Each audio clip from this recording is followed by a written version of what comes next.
ఏపీలో ఇప్పుడు మరో విషాదం చోటు చేసుకుంది. నిజమే, ఆర్టీసీ బస్సు బీభత్సం సృష్టించింది. ఒక్కసారిగా ముందు వెళ్తున్న ఆర్టీసీ బస్ నక్కలపల్లి బెలుగుప గ్రామంలో మధ్య బస్సు ప్రమాదం జరిగింది. నిజమే, బస్సు ప్రమాదం వల్ల తీవ్రంగా కండక్టర్ రమేష్ గాయపడ్డారు. ఆర్టీసీ బస్సు స్టీరింగ్ సరిగా లేకపోవడంతో బస్సు కంట్రోల్ కాలేదని తెలిపిన డ్రైవర్ కమ్మరి. కానీ అంతేకాకుండా వర్షం రావడంతో నల్లరగడి నెలలో బస్సు కంట్రోల్ కాకుండా బస్సు ప్రమాదం జరిగింది అని ప్రయాణికులు తెలిపారు.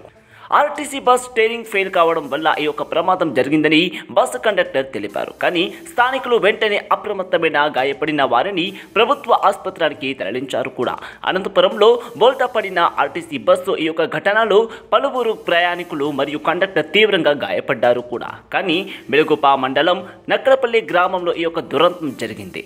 నక్కలపల్లి నుంచి బెలుగుప్పకు వెళ్తున్న ఆర్టీసీ రాయదుర్గ డిపోకు చెందిన బస్సు అదుపు తప్పి స్టీరింగ్ కంట్రోల్ దొరకకపోవడంతో ఈ యొక్క ఘటన జరిగింది. ప్రయాణించేటప్పుడు బస్సులో 20కి పైగా ప్రయాణికులు ఉన్నారు. కానీ ఈ యొక్క బస్సు ఘటనల వల్ల ఎవరికి కూడా ఎటువంటి ప్రాణహానులు కూడా జరగలేదు. కానీ ఇలాంటి డొక్క బస్సు ఫ్రీగా ఇవ్వడం ఏంటి, మళ్ళీ ఇలాంటి ప్రమాదం జరిగినది ఏంటి అంటున్న ఆంధ్రప్రదేశ్ మహిళలు.